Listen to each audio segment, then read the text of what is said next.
Are you behaving lovingly?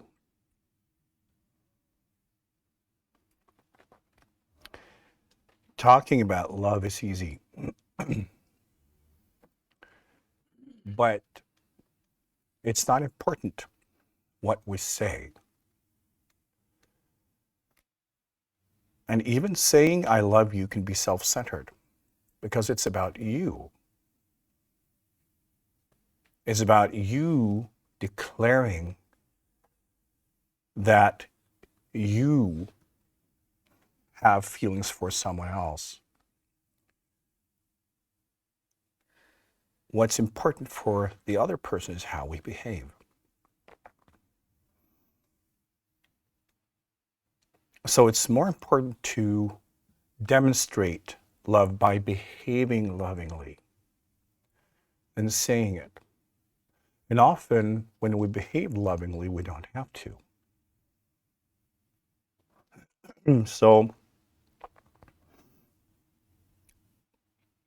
often, when we say, I love you, it is actually a power game thing. We weaponize it often because we try to project a context and also implying that the other person should be interpreting our behavior in a certain way, saying, well, because I love you, then I can do kind of whatever. I did this because I love you, and I should be excused for my behaviors because, after all, I love you. We have a tendency to, when we express and talk about love, to increase our own value so that our actions, our behaviors, and what we show the other person somehow should have a higher value for them.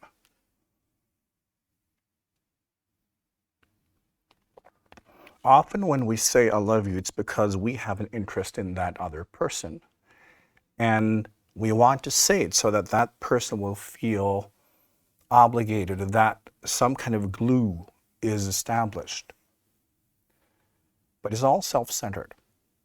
I'm not saying that we should never say I love you. I'm just saying that we should question our intentions. Because, often when it comes to interpersonal love, as I've talked about before, when we fall in love, it's basically two people lying to each other. It's basically, I want to be recognized not for who I am, but for how the person I wish I was. And finally, I've met someone who can give me that confirmation that indeed I am the person that I wish I was.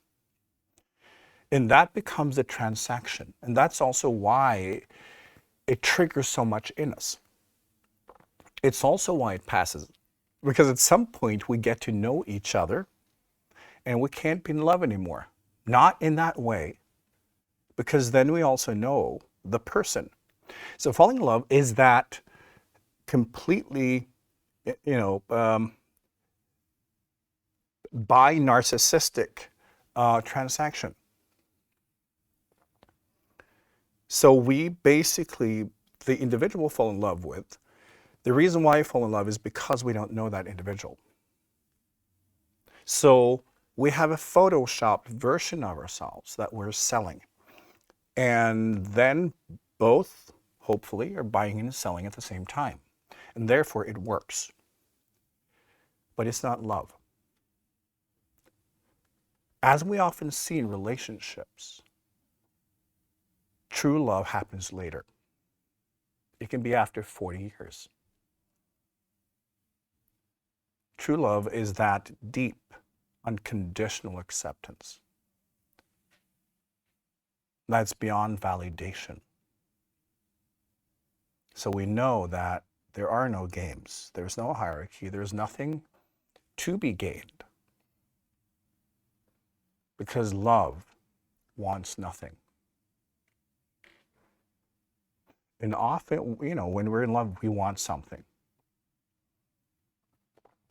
Ideally, we should have many different words, for the different concepts of love, because we kind of all put them in the same thing. And there are many different levels of love, many different types. But most of the concepts humans relate to around love are purely transactional. And there's nothing wrong with that.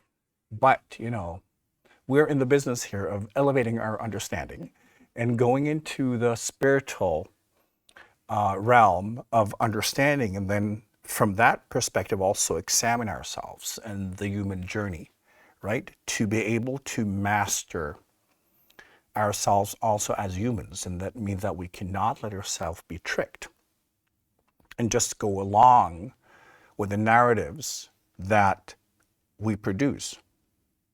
So the most important thing we can do or be when it comes to love is to demonstrate it. So the question is again, are you behaving lovingly?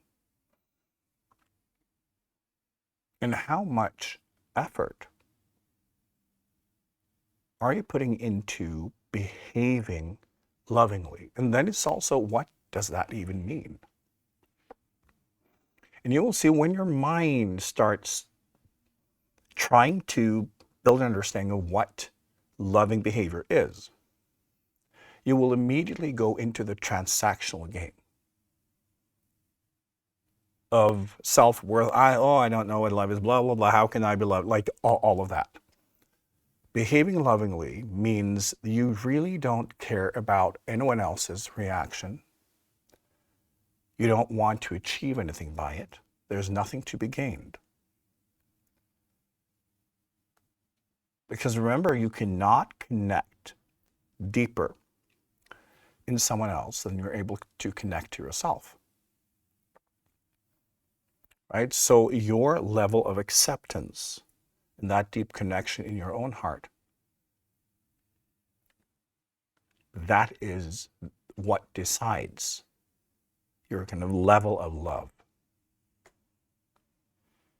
So your behavior must come from how much love you've been able to activate in your own heart, not through others and not because of others, but purely as the life flow of your own being. Because that's where your behavior comes from. The moment you want something, it could be validation, it could be, getting closer to something, whatever it is transactional. It's only when you behave from that natural love in your heart. And that does not have to be complete, but that you understand that your depth is the depth you can connect with in others. And it's that. Because when you can see yourself clearly, you can see others clearly. This is why also working on self-love is so important.